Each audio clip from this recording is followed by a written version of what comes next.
Now that our little one has arrived, let's celebrate with a baby shower. Since it's your first grandchild, we're hoping for some extra love in the form of generous gifts. With a smug smile, I presented an envelope containing a sum of money, only to be met with a sharp rebuke. Only $300? Spare me the insult. That won't even cover a week's worth of diapers. Her words hit me like a sudden gust of wind, leaving me stunned and trembling. I'm Olivia, a 57-year-old office worker. My husband, John, manages an auto repair shop alongside our son-in-law, Mason, who's married to our eldest daughter, Ava. They specialize in luxury cars, and business seems to be flourishing. With the luxury car dealerships clamoring for their services and the hefty repair and inspection fees rolling in, Mason frequently quips, "You've got the business acumen down pat. I could learn a thing or two from you and step up my game." Mason and Ava tied the knot half a decade ago. Originally an ordinary office worker, Mason harbored a deep passion for automobiles. He pursued his mechanic certification and apprenticed under John. Although we don't share a roof with our daughter and son-in-law, our paths cross almost daily now that Ava has taken on a role as a secretary at her husband's garage. Our residence and their workshop may be separate, but their proximity ensures frequent visits. Sometimes I drop by and the four of us enjoy each other's company. Mason's affable nature and approachability make him feel like a natural part of our family. It's as if he's been our son all along. We do have a biological son, but ever since he ventured out for his career, our encounters have become scarce. William trails Ava by 2 years in age and never quite warmed to his father's profession.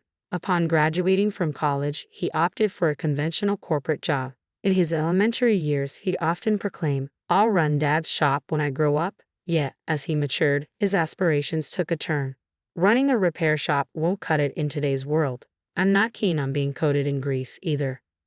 John never harbored explicit hopes for William to inherit the business. However, when William unequivocally dismissed the idea, a tinge of sadness crossed John's face. John had assembled a team of employees and found himself contemplating the road ahead. With Mason's arrival, he found himself envisioning a clearer future. If there were no heirs to the business, he resolved to give his employees a heads up, allowing them time to secure alternative employment. However, with Mason's involvement, he saw the prospect of leaving the enterprise in capable hands.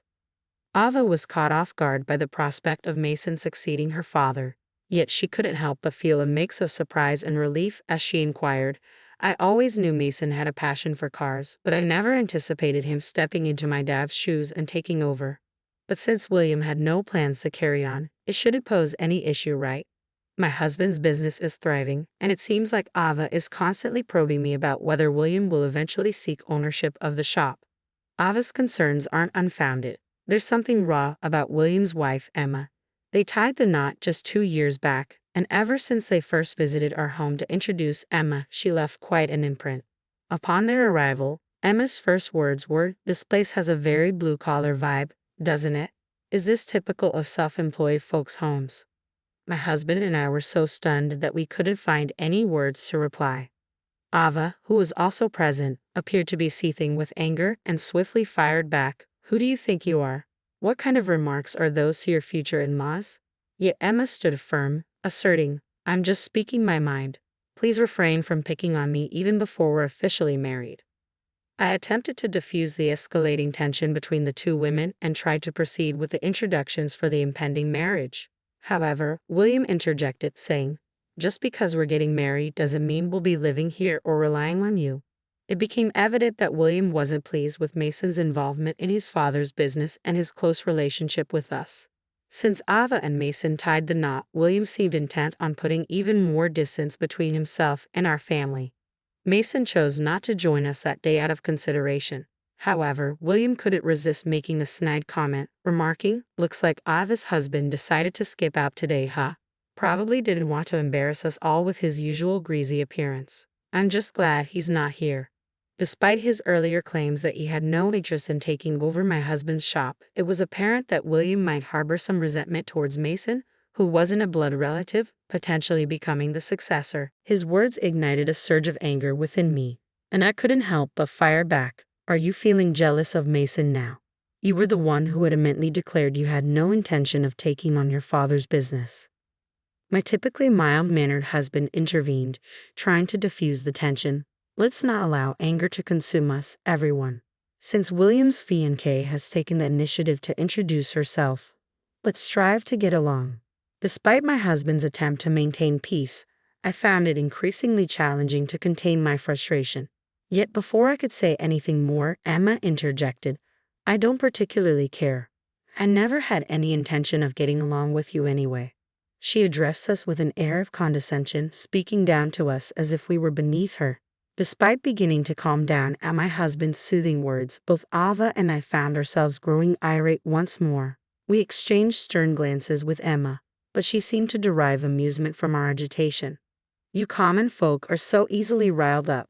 Coming from a family of privilege, I can't say I've ever experienced anger, she chirped, proudly flaunting her upper-class background. According to William's previous accounts, Emma's father held a prestigious position as the director of a large corporation. It was apparent why she viewed us as commoners. The prospect of such a woman becoming our daughter-in-law weighed heavily on both Ava and me. Even my husband seemed to recognize the untenable situation. He proposed to William and the others, perhaps it's best we conclude our meeting for today. After all, this was intended to be a simple meet and greet. The two of them hastily departed, leaving a lingering tension in their wake. Even after their departure, Ava was still ablaze with anger. Who does she think she is? Boasting about her upper-class lineage just because her father holds a directorial position in a company. She's overstepping her bounds. Even my husband, who had been attempting to pacify us, appeared taken aback. William certainly has his hands full with that one. I'm apprehensive about what lies ahead, he remarked, letting out a heavy sigh. He recounted to us the challenges Emma had presented during the wedding preparations. On the eve of the wedding, Emma deliberately paid us a visit and remarked, please ensure you scrub yourself clean, future father-in-law. And do make an effort to dress appropriately, future sister-in-law. You must be aware of your own appearance, right? After all, you're not exactly the epitome of beauty. At least try to present yourself decently.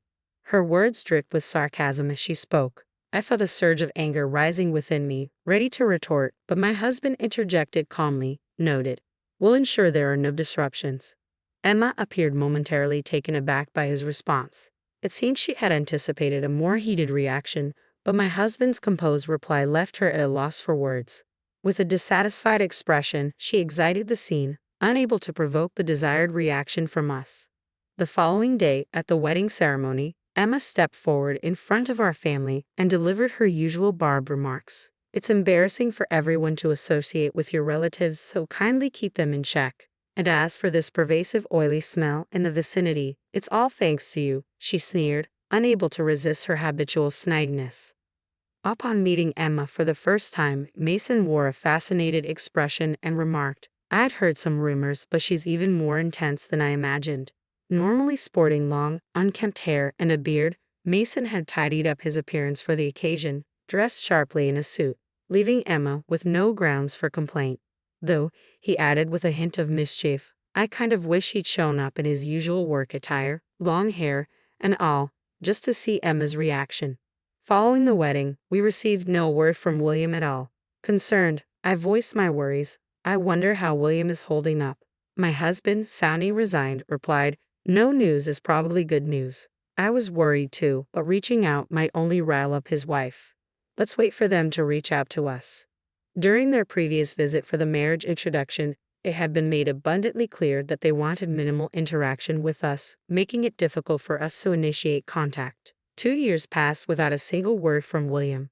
Emma's behavior at the wedding continued to be a topic of conversation among us.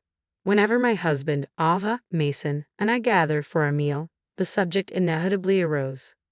I don't think Emma even knew who I was. No one bothered to introduce me to her. She probably saw me as some rough relative, Mason remarked, eliciting laughter from us. It would have been quite a sight if you had shown up in your typical work attire, messy hair and all. She might have thrown you out, I added, chuckling along with everyone else. The tension at the wedding had been so palpable that Mason never had the chance to introduce himself to Emma. Nevertheless, Mason had seamlessly integrated into our family by now, becoming like a cherished son to us, even in William's absence. Then, out of the blue, one day, heavy snowfall blanketed the area. causing chaos on the roads as cars became stranded everywhere. At my husband's workshop, a surge of requests flooded in from customers needing their cars towed, keeping everyone bustling with tasks. The team split up duties to handle the influx efficiently. My husband and Mason embarked on a job for a foreign car dealer, a routine task for them. However, upon their return, both wore expressions of despondency. Concerned, Ava probed Mason about their mood, but he brushed it off with a casual, "It's nothing." Taking his word for it, I didn't dwell on their demeanor. A few days later, William and Emma unexpectedly appeared at our doorstep, Emma cradling a baby in her arms. At the sight of the sleeping infant, a smile spread across my face involuntarily.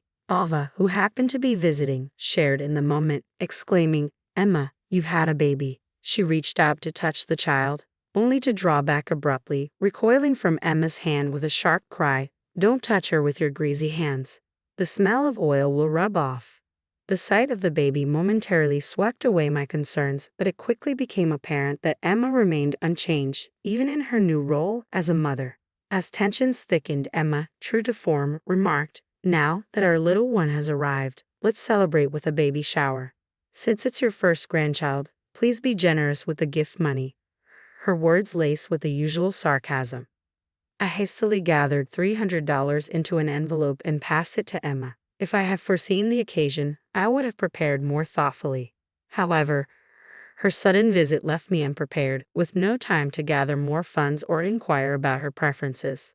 Snatching the envelope from my hand, Emma swiftly inspected its contents, her voice rising in indignation.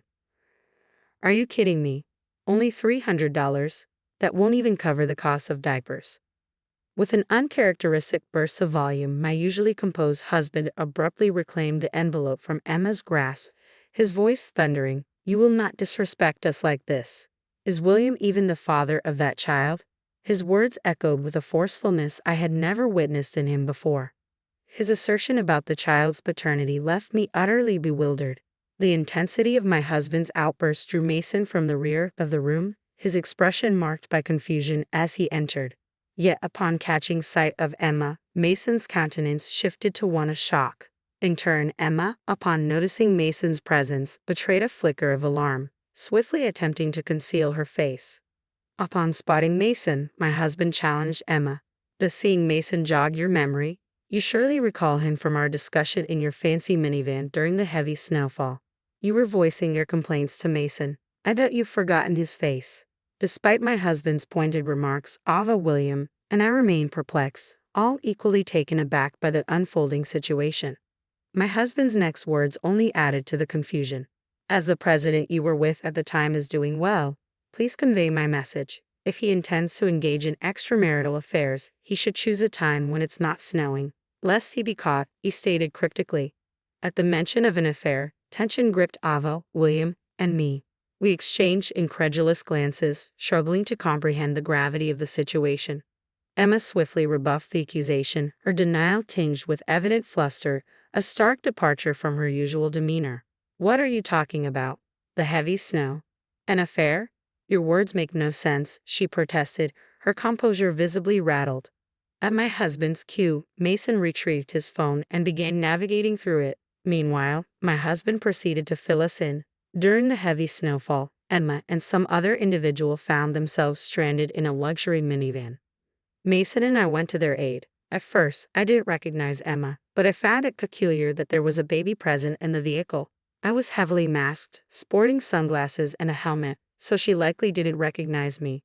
However, Mason, with his distinctive long hair and beard, would have been memorable even with a mask on. As my husband concluded his explanation, Mason chimed in, "We have everything captured on our car's dashcam. She can't deny it."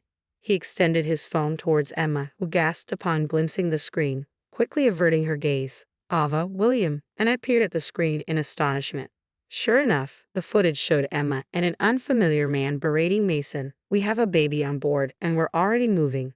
Hurry up." Emma's voice boomed from the screen as my husband and Mason worked to secure chains onto the opulent minivan. The two figures were caught whispering to each other amidst the commotion.